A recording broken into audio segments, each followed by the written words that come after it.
el mensaje del tercer ángel, segunda parte. Tal como habíamos visto en nuestro primer video, el mensaje de los tres ángeles debía de llegar al mundo entero. Apocalipsis 14:7 declara que este evangelio llegaría a toda nación, pueblo, tribu y lengua. Jesucristo había dicho: y será predicado este evangelio en el mundo entero, y entonces llegará el fin. Mientras este evangelio estaba siendo proclamado, habrían señales que lo estarían acompañando. Las de San Mateo capítulo 24, como ya lo hemos estudiado. Cristo había dicho que en esos días aparecerían falsos cristos y falsos profetas, declarando que vendría un tiempo de paz. Pero en lugar de eso, se verían guerras, rumores de guerras, nación se levantaría contra nación, habrían enfermedades, hambres y terremotos y desastres por todos los lugares. Todo esto se está cumpliendo precisamente en este tiempo, y el evangelio está siendo comunicado al mundo entero. Sin embargo, siempre a la mente quedarán venir dudas que nos harán pensar que todavía no es el momento de la proclamación de este mensaje. Tal es así que muchos declararán: pero terremotos siempre han habido, destrucción siempre ha habido, falsos cristos siempre han aparecido. Es más, enfermedades y desastres son conocidas en todos los tiempos. ¿Por qué debemos pensar que todas estas cosas ya son el anuncio del fin? Precisamente para eso está este segundo tema, en el que se presenta la profecía de Daniel capítulo 2. La Biblia tiene registrada esta profecía, escrita por el profeta Daniel, con el propósito de mostrarnos exactamente la cronología del tiempo, a fin de que no podamos estar confundidos con respecto al tiempo del fin, y para que tengamos fe de que todo lo que estamos creyendo con respecto al tiempo del fin y a la predicación del evangelio debía ser dado precisamente en este tiempo. No hay nada que la Biblia no haya registrado determinadamente con tiempos y cronología para saber cuándo deberíamos de actuar. En todos los tiempos, los profetas del Señor, los mensajeros de Dios, siempre han sabido el tiempo en que las cosas debían cumplirse. Cuando Cristo vino por primera vez, el apóstol Pablo escribe en el libro de Gálatas capítulo 4 y en el versículo 4 que en realidad todo ya estaba totalmente delineado para que Cristo llegara, exactamente en la hora y en el momento preciso. Dice así el apóstol: pero cuando vino el cumplimiento del tiempo, Dios envió a su Hijo nacido de mujer y hecho súbdito a la ley. De manera que entonces Jesucristo no llegó en cualquier tiempo. Vino precisamente en el tiempo del cumplimiento profético. Así también ahora, las profecías señalan que ha llegado la hora en que se tiene que proclamar el último mensaje de misericordia. Muy bien, introduzcámonos directamente ahora a la profecía de Daniel capítulo 2, en la cual se registra cronológicamente el tiempo cuando debía de ser anunciado este mensaje y cuándo en realidad sería el fin. No podemos hablar alegremente diciendo que ya estamos en el fin sin poderlo demostrar. La Biblia nos dice cuándo debía de ser ese fin para que nosotros podamos tener base al tener que proclamar este evangelio a todas las naciones. Era el segundo año del reinado de Nabucodonosor. El capítulo 2 y el versículo 1 nos dice que en ese tiempo Nabucodonosor tuvo sueños y se perturbó su espíritu y su sueño se fue de él. E hizo llamar el rey a magos, astrólogos, encantadores y caldeos para que le explicasen sus sueños al rey. Vinieron pues y se presentaron delante del rey. Versículo 3, sigo en el capítulo 2 de Daniel. Y el rey les dijo: he tenido un sueño, y mi espíritu se ha perturbado por saber del sueño.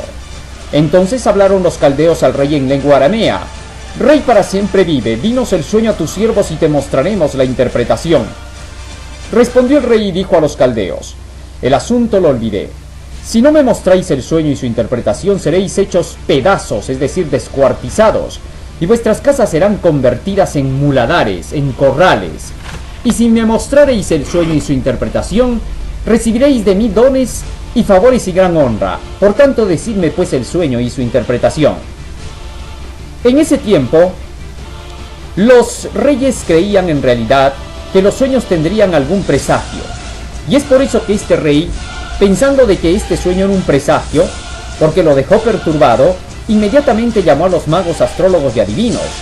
ya que él se había olvidado el sueño, como a cualquiera de nosotros nos puede pasar, que al otro día que nosotros nos levantamos decimos: ¿qué me soñé? ¿Qué me soñé? Así le estaba pasando al rey. Pero él entonces tenía a los adivinos, y él dijo: estos me van a ayudar, con plena seguridad, porque les pago buen sueldo. Eran los mejor pagados entonces en la nación. Pero cuando estos vinieron, la respuesta de los adivinos fue negativa para el rey. Él esperaba que pudieran decirle qué cosa se había soñado, pero estos no pudieron. En el versículo 10 declararon los adivinos: los caldeos respondieron delante del rey y dijeron: no hay hombre sobre la tierra que pueda declarar el asunto del rey. Además de esto, ningún rey, príncipe ni señor preguntó cosa semejante a ningún mago, ni astrólogo, ni caldeo, porque el asunto que el rey pide es demasiado difícil, y no hay quien lo pueda declarar al rey, salvo los dioses cuya morada no es con la carne. Con estas palabras los adivinos declararon al rey que era imposible lo que pedía. Entonces era lógico que el rey se enojara. El versículo 12 dice: por esto el rey, con ira y con gran enojo, mandó que matasen a todos los sabios de Babilonia, y se publicó el edicto de que los sabios fueran llevados a la muerte, y buscaron a Daniel y a sus compañeros para matarlos. Daniel entonces estaba contado como los sabios de Babilonia, y por lo tanto también lo buscaron especialmente para asesinarlo. Pero cuando Daniel se enteró del asunto, le pidió al capitán del rey que le diera tiempo para ir a conversar él con el rey. Entonces el capitán llevó a Daniel hasta la presencia del rey. Y el versículo 16 nos cuenta: y Daniel entró y pidió al rey que le diese tiempo y que él mostraría la interpretación al rey. De esta forma es como Daniel pidió al rey tiempo para poder interpretarle el sueño. Y el rey le dio un día. Al otro día tenía que venir Daniel para decirle el sueño y la interpretación. Tan encolerizado estaba el rey que no pensaba dar más tiempo para el asunto. Así que entonces Daniel fue y pidió al Señor que le pudiera ayudar. Y el versículo 19 nos cuenta que el secreto del sueño le fue revelado a Daniel en visión de noche, por lo cual bendijo Daniel al Dios del cielo. Al otro día Daniel, contento de saber que Dios ya le había dado el sueño y la interpretación, fue y se presentó delante del rey. Y entonces el rey le dijo, versículo 26: ¿podrás tú hacerme conocer el sueño y su interpretación? Y Daniel respondió delante del rey diciendo: el misterio que el rey pide, ni sabios, ni astrólogos, ni magos, ni adivinos se lo pueden declarar al rey. Pero hay un Dios en los cielos, el cual revela los misterios, y él ha hecho saber al rey lo que ha de suceder en los postreros días. He aquí tu sueño y las visiones que has tenido en tu cama. Al igual que los magos y adivinos, Daniel le había dicho al rey que no existía ningún ser humano que pudiera declararle el sueño y su interpretación. Y al igual que ellos también, él declaró que solo Dios podría realizarlo. Aunque ellos creían en sus dioses, Daniel presentó al Dios verdadero. A diferencia de los dioses, cuya morada no era con la carne, según dijeron los adivinos, el Dios del cielo sí puede morar con la carne, es decir, puede ayudar a los seres humanos. Está de cerca de ellos y no los deja sin esperanza. Ese es el Dios bendito que tiene el pueblo cristiano hoy. Pero bien, entonces Daniel le dijo al rey: el sueño que tú has tenido es especialmente para los tiempos finales. De ahí es que nosotros podemos comprender que esta profecía, que se le dio en forma de un sueño al rey Nabucodonosor, iba a ser especialmente para los últimos tiempos, nos iba a llevar hasta el fin del mundo. Esto es lo que nos va a hacer comprender precisamente este sueño. Introduzcámonos directamente en la escena. Versículo 29. Estando tú, oh rey, en tu cama, te vinieron pensamientos por saber lo que había de ser en el porvenir. Y el que revela los misterios te mostró lo que había de ser. De manera que el rey esa noche estaba preocupado en el futuro, qué cosa iba a suceder en el porvenir. Y Dios, el Dios del cielo, cuando vio a rey Nabucodonosor así preocupado, inmediatamente le reveló este sueño para quitarle la preocupación. Esto nos muestra claramente que Dios está preocupado aún por los paganos, por aquellos que no creen en Él. Esto muestra que el Dios verdadero es Dios de todos en el mundo entero. Las religiones de hoy posiblemente puedan enseñar y decir: ¿por qué tenemos que tener que enseñarle estas cosas a un pagano? Un pagano no tiene por qué conocer las profecías. Primero hay que presentarle quién es Jesús, y si cree en Jesús, recién le hablamos de las profecías. Pero Nabucodonosor aún no conocía acerca de Jesús ni del plan de la salvación. Y aún así Dios le envió este mensaje porque sabía qué cosa es lo que iba a ayudar a este rey pagano. Lo primero que Dios tenía que hacer era quitarle la preocupación, el estrés, porque preocupado el rey jamás iba a recibir el evangelio de salvación. Eso es un imposible. En nuestro mundo toda la gente está en la misma situación que este rey. Ya sean paganos o no, el Señor les envía la profecía con el propósito de despertar su interés por el evangelio, para que se den cuenta de que las profecías anuncian claramente que existe un Dios que controla toda la historia. Y si esto es así, entonces la gente tiene posibilidades de creer en ese Dios. Para que el estrés no exista, no hay que tener preocupaciones. Pero las preocupaciones son naturales en el hombre por cuanto éste es finito. En el caso de Dios, Él conoce el pasado, presente y futuro. Y es lógico que Él nunca jamás se preocupa. Y por esa razón Él no se estresa. Y como no se estresa, jamás se va a enfermar. Nunca se va a morir porque Dios es Dios. Así también Él nos quiere revelar el pasado, presente y el futuro a través de las Escrituras. En Apocalipsis capítulo 1 versículo 19, a Juan se le dijo: escribe las cosas que has visto, las que son y las que van a ser después de estas. Esto significa, escribe el pasado, presente y el futuro. Cuando nosotros vamos a la Biblia y estudiamos pasado, presente y futuro a través de las profecías, entonces tenemos motivos para vivir felices. Las preocupaciones se van porque ya conocemos lo que va a suceder. Al saber el pasado, presente y futuro, nos ubicamos en la historia. Sabemos de dónde venimos y hacia dónde vamos, y este es el principal concepto que debemos de tener cuando entramos en la Tierra. Antes de conocer matemática, física, química o cualquier otra materia o cualquier otra cosa, lo que el ser humano debería de conocer primero es de dónde viene y hacia dónde va. Al conocer esto, no viviría en este mundo amargado, no viviría en este mundo renegado, porque entonces tendría motivos para vivir. Sabría qué cosa ha sucedido, qué está sucediendo y qué cosa le espera y cuál es el plan que Dios tiene para él en esta tierra. Entonces comprendería que ni la pobreza ni la riqueza lo pueden alejar del conocimiento que lleva la sabiduría para la vida eterna. Pero muy bien, entonces ¿qué sucedió? Daniel continuó diciendo al rey, versículo 30. Y a mí me ha sido mostrado este misterio, es decir, el sueño, no porque en mí haya sabiduría más que en todos los vivientes, sino para que yo te dé a conocer, oh rey, la interpretación, y para que tú puedas entender los pensamientos de tu corazón, para que ya no estés preocupado, en otras palabras. Versículo 31.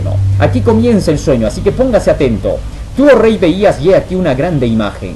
Esta imagen, que era muy grande y muy sublime, estaba en pie delante de ti y su aspecto era terrible. La cabeza de esta imagen era de fino oro. Su pecho y sus brazos eran de plata y su vientre y sus muslos eran de bronce. Sus piernas eran de hierro y sus pies en parte de hierro y en parte de barro cocido. Versículo 34. Estabas mirando hasta que una piedra fue cortada no con mano, e hirió a la imagen en sus pies de hierro y de barro cocido, y los desmenuzó. De manera que entonces el rey Nabucodonosor había soñado con una grande imagen. La imagen estaba compuesta de 4 metales. La cabeza era de oro, el pecho y los brazos eran de plata, el vientre era de bronce, las piernas eran de hierro y los pies en parte de hierro con barro cocido.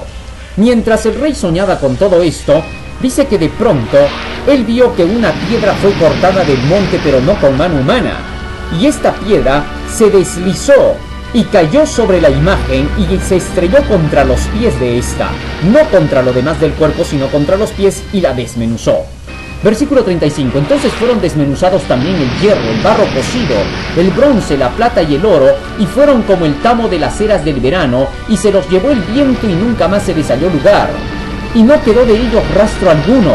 Pero la piedra que hirió a la imagen se hizo un gran monte que llenó toda la tierra. Este es el sueño, dijo el profeta Daniel. Ahora diremos la interpretación delante del rey. Sin duda, el rey estaba satisfecho. Ahora sus ojos estaban bien abiertos. Nadie le había podido declarar el asunto, pero este hombrecito que estaba delante de él, un hebreo, le había podido declarar el sueño que había tenido.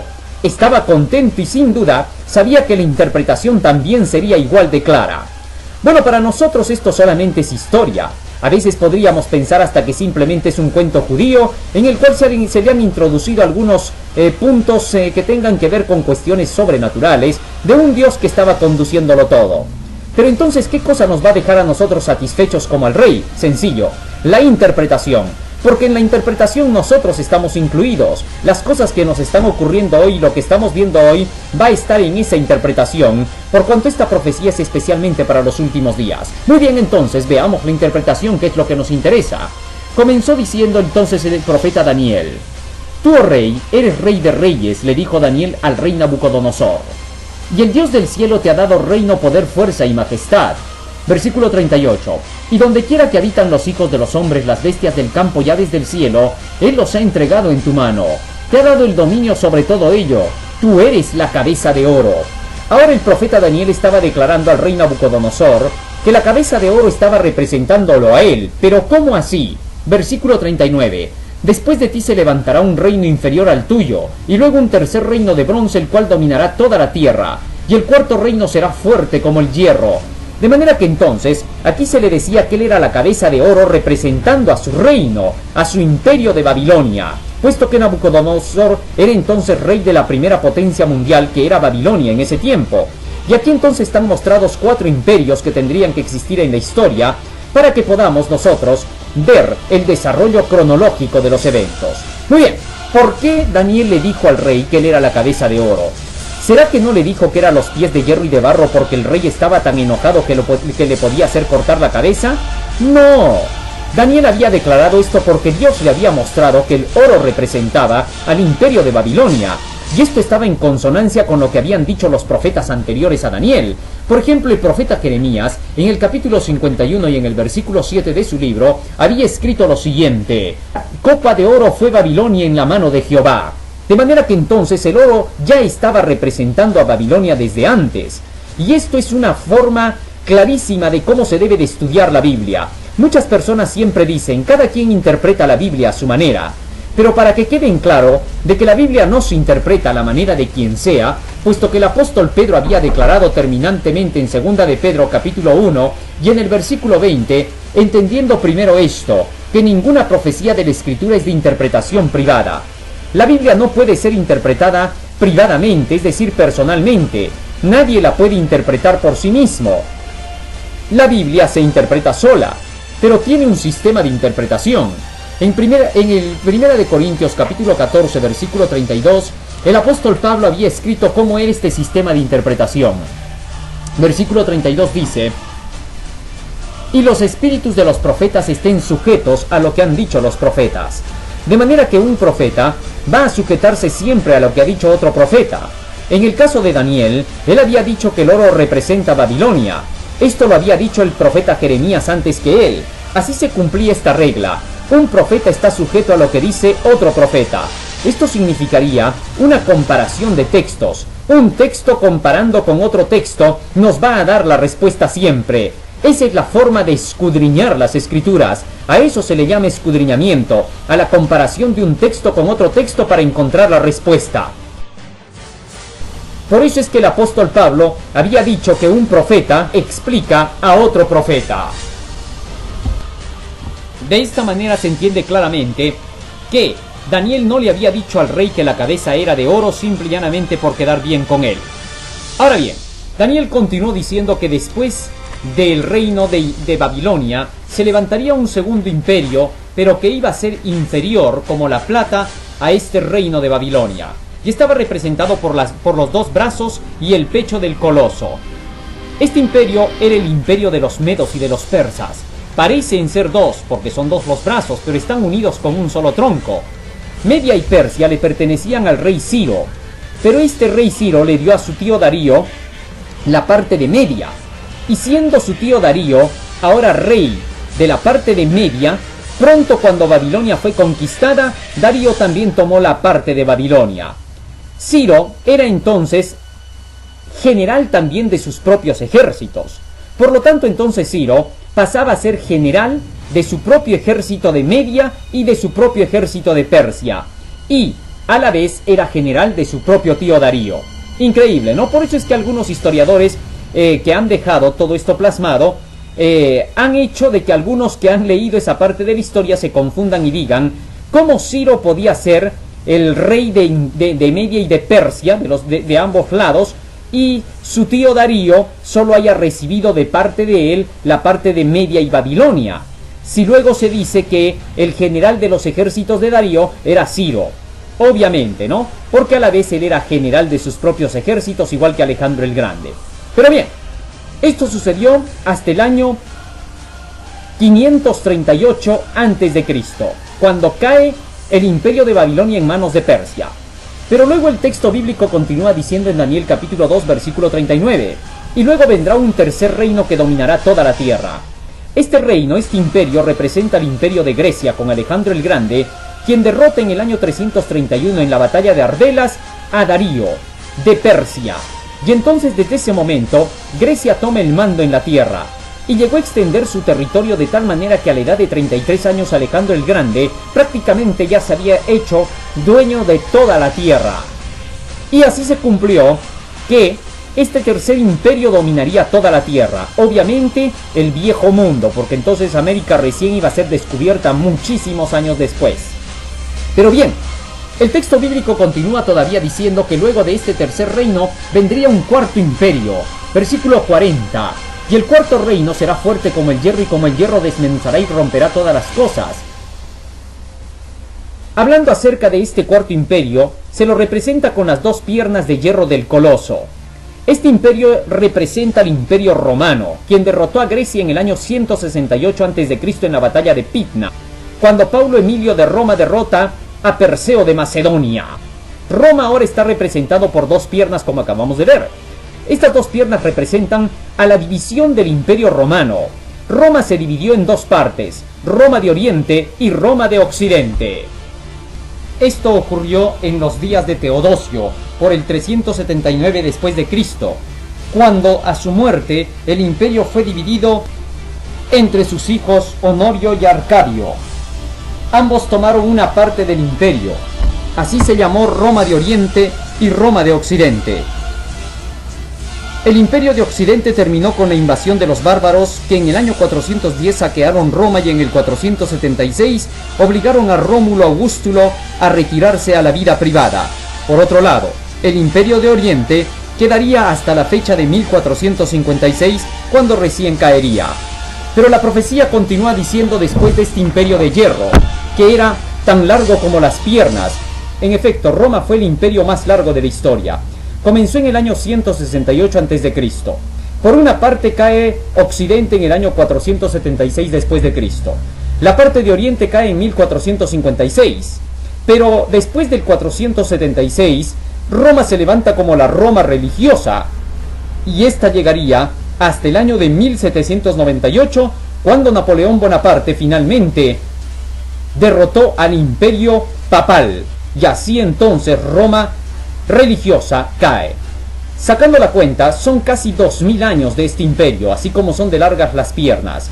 Pero luego Daniel continuó diciendo, Daniel 2:41, y lo que viste de los pies y los dedos en parte de barro cocido de alfarero y en parte de hierro, será un reino dividido, mas habrá en él algo de fuerza de hierro, así como viste el hierro mezclado con el barro cocido. Versículo 42. Y por ser los dedos de los pies en parte de hierro y en parte de barro cocido, el reino será en parte fuerte y en parte frágil. Esta parte de la profecía de la división del imperio de Roma se cumple con la invasión de los reinos bárbaros en el 476 después de Cristo. Érulos, vándalos, ostrogodos, visigodos, burgundios, suevos, lombardos, francos, anglosajones y germanos. Fueron las 10 naciones que entonces ahora invadieron al imperio de Roma y lo fraccionaron en 10 partes. Así se cumplió esta porción de la profecía. Los 10 dedos de los pies entonces serían los 10 reinos bárbaros. Pero continúa diciendo el versículo 43 que algo más acontecería.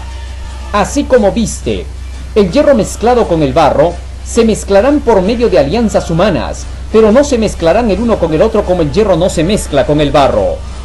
En efecto, muchos intentaron volver a juntar estas naciones, pero no se mezclaron así como no se mezcla el hierro con el barro. Durante la Edad Media, el Papa fue el primero que intentó a través de la Iglesia unificar otra vez a estos imperios, a estos reinos como un solo imperio. A través de 8 cruzadas intentó lograrlo. Primero quería recuperar Jerusalén, y luego quería recuperar el gobierno de todo el mundo para establecerlo para el imperio de Roma, pero esta vez religiosa. Todo esto se terminó cuando en el año 1798 Napoleón Bonaparte, emperador de Francia, toma preso al Papa Pío VI, lo deporta hasta Valencia en Francia, donde al siguiente año, por el maltrato que éste le da, muere el Papa Pío VI. Muere el Papa Pío VI y entonces Napoleón Bonaparte pone como Papa a Pío VII. Pero esta vez, el Papa estaba bajo el dominio del imperio de Napoleón. Se le quitó todos los estados pontificios del Vaticano, se le quitó todo su dinero y el sueldo era pagado por el emperador de Francia, en este caso Napoleón. Pero bien, luego de eso, Napoleón Bonaparte declara que él establecería el quinto imperio sobre la tierra. Él declaró que sería el próximo gobernante mundial, pero en la batalla de Waterloo se acaban todos sus intentos. Es deportado hasta la isla de Santa Elba, a la isla de Santa Elena, y entonces allí termina su historia. De esta forma no pudo juntar a todos los imperios en uno solo, tal como decía la profecía que el hierro no se juntaría con el barro. Pero pronto se levantó otro hombre, Adolfo Hitler. Este declaró que él gobernaría la tierra así como gobernaba Dios el cielo, con el Tercer Reich. Pero sin embargo, nosotros vemos por la historia que en la Segunda Guerra Mundial este hombre desaparece. No se sabe si se suicidó, no se sabe si una bomba lo hizo volar, no se sabe si escapó con su amante. Lo único que se sabe es que allí terminó su poderío, que estaba manifestado a través del imperio nazi. Sin embargo, la profecía se cumplió y no se pudieron unir todas las naciones bajo una sola sombrilla, bajo un solo imperio. Entonces se termina la Primera y la Segunda Guerra Mundial en el año de 1945, y ahora, como todas las naciones no pudieron por la fuerza bruta unir a todos estos reinos en un solo imperio, se cumpliría la profecía. Buscarían las alianzas humanas a través de matrimonios.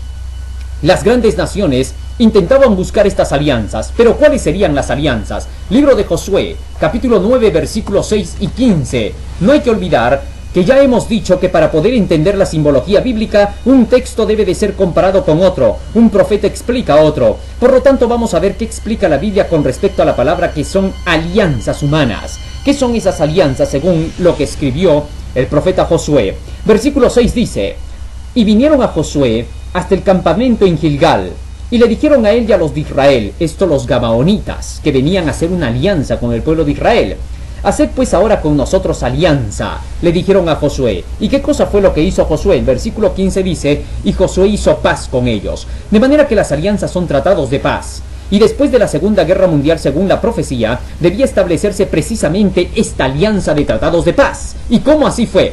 Bueno, en 1945 se forma la Organización de las Naciones Unidas tras el fracaso de la Liga de las Naciones, donde los Estados Unidos no había aceptado participar de esta liga. Pero la Organización de las Naciones Unidas sí triunfó y salió adelante. Esta Organización de las Naciones Unidas buscaría entonces, a través del Consejo de Seguridad, la unión de todas las naciones para la paz y la seguridad mundiales. La paz frente a las guerras y la seguridad frente a los desastres climáticos.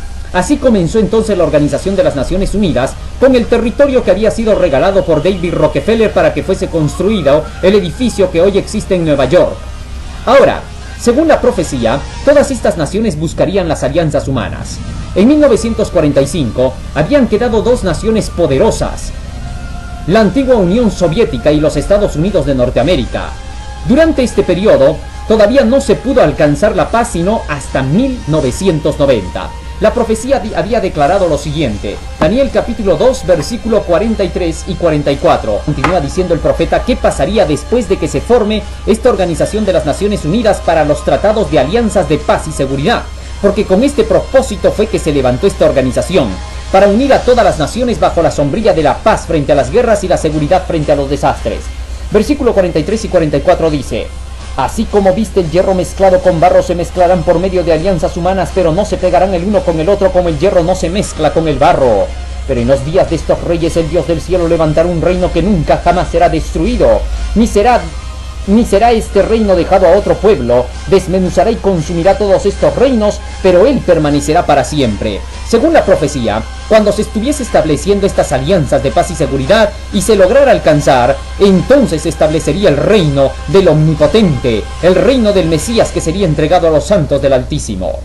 Desde 1945 han pasado más de 70 años hasta la fecha de hoy, 2014. ¿Y por qué es que el reino de los cielos no se ha establecido todavía con su reino de gloria? Bueno, sencillo, porque después de 1945 todavía pasarían 45 años más, donde existiría una guerra por querer alcanzar el dominio mundial. Esta sería la Guerra Fría, entre la antigua Unión Soviética y los Estados Unidos de Norteamérica. Dicha guerra llegó hasta el año 1990. cuando en ese tiempo cayó Rusia con la perestroika.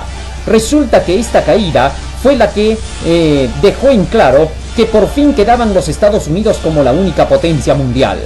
Para entonces, para esa fecha en 1990, el presidente George Bush padre declaró: ahora sí, se pueden establecer los ideales de paz y seguridad. Este es un nuevo orden mundial en el que todas las naciones van a hacer una alianza por la paz y la seguridad.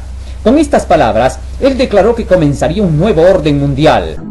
We have before us the opportunity to forge for ourselves and for future generations a new world order, a world where the rule of law, not the law of the jungle, governs the conduct of nations. When we are successful, and we will be, we have a real chance at this new world order, an order in which a credible United Nations can use its peacekeeping role to fulfill the promise and vision of the UN's founders. What is at stake is more than one small country. It is a big idea, a new world order, where diverse nations are drawn together in common cause to achieve the universal aspirations of mankind: peace and security, freedom, and the rule of law. Out of these troubled times, our fifth objective, a new world order, can emerge. Now we can see a new world coming into view. Se estaría estableciendo este nuevo orden mundial en los próximos años. Pero resulta que a partir de esa fecha, cuando ya se declaró que todas las naciones comenzarían los acuerdos por la paz, la Biblia decía claramente qué cosa es lo que acontecería. Daniel capítulo 2, versículo 45. De la manera que viste que del monte fue cortada una piedra no con mano, la cual desmenuzó el hierro, el bronce, el barro, la plata y el oro, el gran Dios ha mostrado al rey lo que va a acontecer en el porvenir, y el sueño es verdadero y fiel su interpretación. En esos días caía la piedra del monte, y dice que la piedra desmenuzaba todo el coloso, tal como lo declara Daniel capítulo 2 y en el versículo 35. Entonces fueron desmenuzados también el hierro, el barro cocido, el bronce, la plata, el oro, y fueron como tamo de las eras del verano, y se los llevó el viento y nunca más se les halló lugar. Pero la piedra que hirió a la imagen se convirtió en un gran monte que llenó toda la tierra. Sin duda, la piedra caía en los 10 reinos, en los 10 dedos de los pies que estarían buscando las alianzas de paz mundial. Precisamente, cuando todas las naciones estuvieran buscando la paz y la seguridad mundial, el apóstol Pablo, escribiendo con respecto a la explicación de lo que dice Daniel capítulo 2, dijo lo siguiente. Primera de Tesalonicenses, capítulo 5, versículo 2 y 3. Porque vosotros sabéis perfectamente que el día del Señor vendrá así como ladrón en la noche, que cuando todos digan paz y seguridad, entonces vendrá sobre ellos destrucción repentina como los dolores a la mujer encinta, y no escaparán. Precisamente cuando todo el mundo estuviera diciendo paz y seguridad, vendría la destrucción final. La piedra caería sobre todas las naciones desmenuzándolas. Y esta paz y seguridad parecería hasta sacada, ¿no? Y especialmente puesta dentro de la Organización de las Naciones Unidas a través del Consejo de Seguridad de la ONU. Porque allí se declara que su propósito es alcanzar la paz y seguridad, precisamente las dos palabritas. Pero bien, en el año de 1990 comenzaría este proceso, pero la Biblia dice que cuando todo este proceso comenzara, entonces en la tierra comenzaría más bien lo opuesto, destrucción en lugar de paz, que esta proclamación sería una falsedad, que en realidad las naciones lo que estarían produciendo sobre la tierra, las grandes potencias mundiales, sería la destrucción del planeta mismo. En efecto, después de 1990, cuando se supone que empezaría la paz, y cuando en 1995 la Organización de las Naciones Unidas cumplió su 50 aniversario, y Boutros Ghali, quien era secretario entonces de las Naciones Unidas, había dicho que por fin empezaría el proceso de la paz, ya sea por imposición o ya sea por voluntad, entonces ocurrió algo sorprendente. Porque en el año de 1997, 2 años después del 50 aniversario de la ONU, cuando parecía que todas las naciones estaban por unir por la paz mundial, oiga, se ve algo tremendo. 1997, la corriente del Niño comienza como nunca antes se la había visto.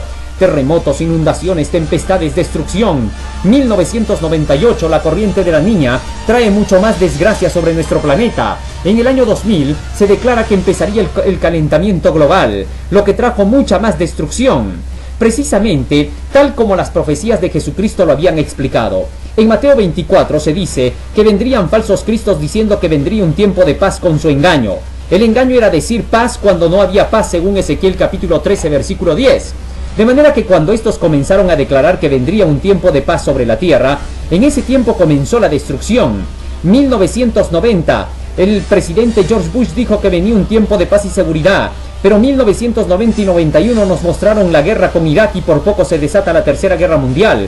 1998, la guerra de Kosovo y Yugoslavia, y todas las guerras que hemos mencionado en nuestro tema anterior, las enfermedades, los desastres por toda la tierra, tal como Cristo dijera, cuando todo el mundo estuviera hablando de paz, entonces vendría la destrucción. Ese es el tiempo en el que estamos viviendo ahora. Todas las naciones están buscando las alianzas. La Unión Europea ya la alcanzó, es decir, todas las naciones europeas, las que formaban los 10 reinos. Y ahora se está buscando la unión del Mercosur, a través de América para la paz mundial. Los presidentes de América ya han firmado el acuerdo de paz mundial y ya están buscando la unificación. Pronto se unirá todo el mundo para la paz mundial. Estamos al borde de una recesión global, advirtió este jueves el titular del Fondo Monetario Internacional, Dominique Strauss.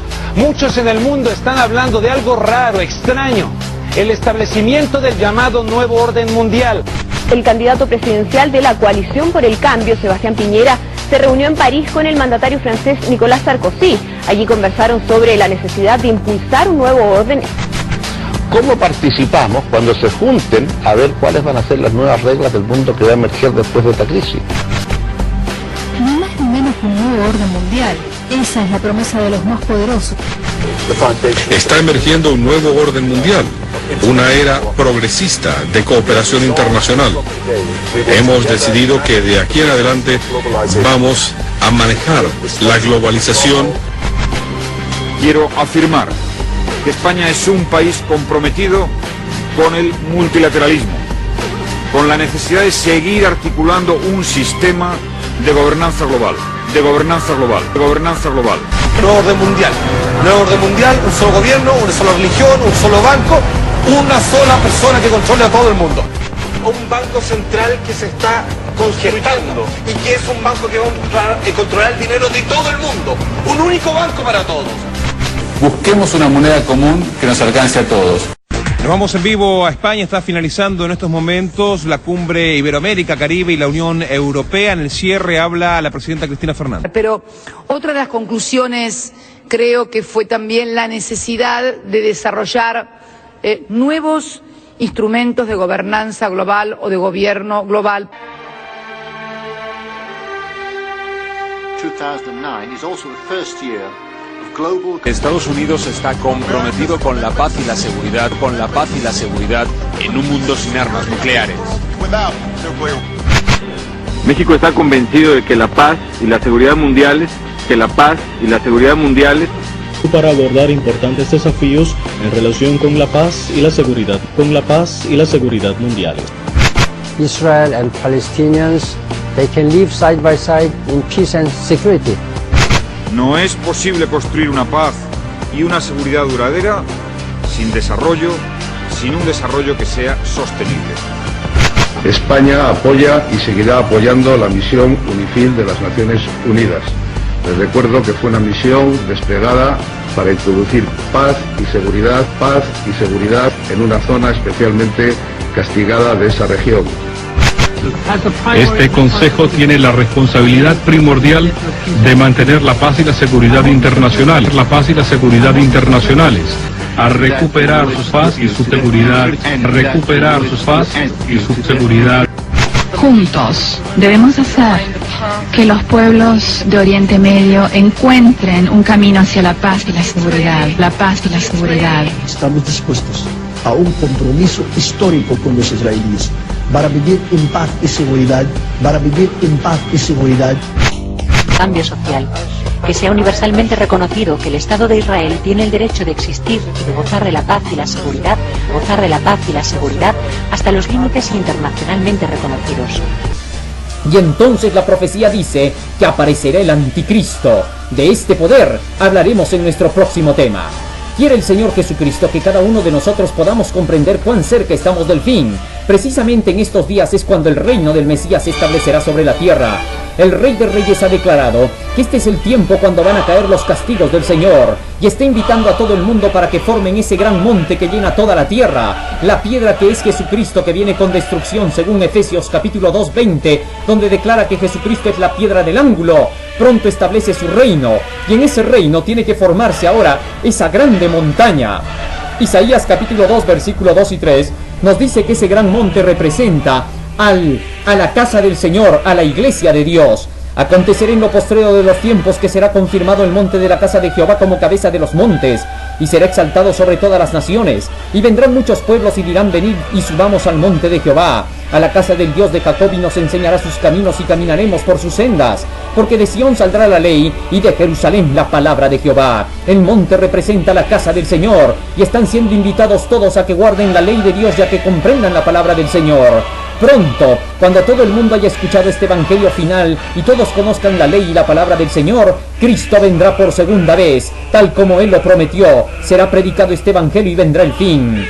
Así que, mi querido hermano, aunque vendrán pronto los desastres, también Jesús aparecerá para poder llevar a todos sus fieles. Pronto aparece el Rey de Reyes y Señor de Señores en las nubes de los cielos con grande poder y gloria, y aquellos que hayan sido obedientes a todos sus mandamientos entrarán por los portales de la ciudad de la Nueva Jerusalén para vivir para siempre junto con Cristo. En nuestro próximo tema hablaremos acerca del Anticristo y sabremos quién es Él. Que el Señor te bendiga, hermano mío. Amén.